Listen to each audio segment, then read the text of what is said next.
My name is Tyler Fields, and I'm going to be telling y'all about the 1931 China floods, which is also known as one of the deadliest natural disasters in history. So, first thing I'm going to be talking about is the weather patterns that led up to the flood and the importance of Yangtze River. So, it was Asia's largest river, and it experienced natural flooding seasonally, which was in the spring, summer, and autumn. But in 1931, the levels kind of just kept rising, and natural flooding didn't really occur, which led to one massive flood. But before this, there was a drought from 1928 to 1931, which weakened the soil and reduced the ability to absorb water. Following that, there was a heavy snow and ice winter, which just, obviously brought a lot of snow and ice to the mountains. And then once spring came around, there was a lot of runoff from the melted snow and ice, which increased downstream into the river, which added to the flood risk. And then going into the summer, which was kind of the main part that led to the flooding, was record-breaking rainfall and a lot of cyclones. So June had approximately 24 inches of rain with 9 cyclones striking, which is insane because the normal annual count is 2. And the flooding didn't go back to normal conditions till November. So it lasted for a long time. So the magnitude of the flooding, it spread out approximately 69,000 square miles, which is an area comparable to the size of England, which is pretty big.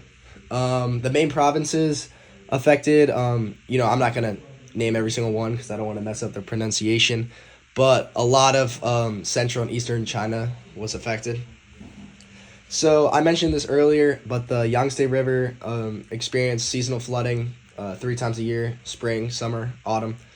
And the 1931 floods were like a buildup between all the seasons into one mass flooding with continuous high water and extreme rainfall. So the climate change influence, warmer temperatures contributed to a stronger storm and faster ice melt, which increased this runoff and precipitation, which then increased the flooding severity. So the human factors influencing the flood, the great Jinjiang levee controlled river flow, but was limited to just 4 openings on the south side, which caused water to back up and worsen flooding severity. And then many lakes were turned into croplands, which limited the ability to manage excess water during heavy rains. And then the deforestation effects, there's a lot of deforestation, which decreased the land's ability to absorb intense rainfall and led to more runoff. For the societal and economic impacts, there was a lot of people who died.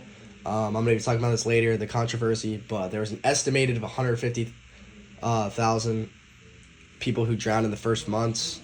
And total deaths vary between 420,000 and 4 million due to starvation and disease. So, that's obviously a big gap. I'll be talking about that.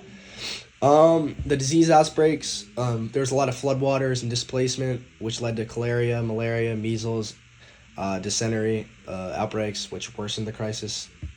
Entire towns and cities were submerged, which forced millions of people to abandon their homes and seek refuge somewhere else. There's a lot of crop destruction too. 15% of vital wheat and rice crops in the Yangtze Valley were destroyed. Economic shock. There was a lot of the flooding caused prices for these goods, like essential goods, commodities, to skyrocket, which led to a lot of economic hardship. And then there was famine. There was a lot of cannibalism, people selling children, so families were broken apart. It was an insane time. So what I was talking about, the death toll controversy, there's a lot of Chinese sources that estimate it to be around 420,000 deaths, where Western sources, like what we normally hear from, will say that's between 3.7 to 4 million. So obviously there's a big gap. So yeah, it's whatever sources you prefer to look at, I guess. And then mitigation and adaptation strategies. So before the flood, there was insufficient flood measures and emergency responsiveness, which led to the high death toll. So after this, there was a dike reconstruction. So especially Lake Gayu, got rebuilt, strengthened. The National Flood Relief Commission was created by the Chinese government, which helped flood recovery and get more resources, which was also helped by the League of Nations. They helped aid us to help rebuild infrastructure and provide humanitarian relief programs. And the High River Commission, it also addressed broader flood problems in the region and focused on water management control.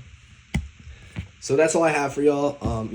A lot of damage from this flood, but a lot to learn from it too.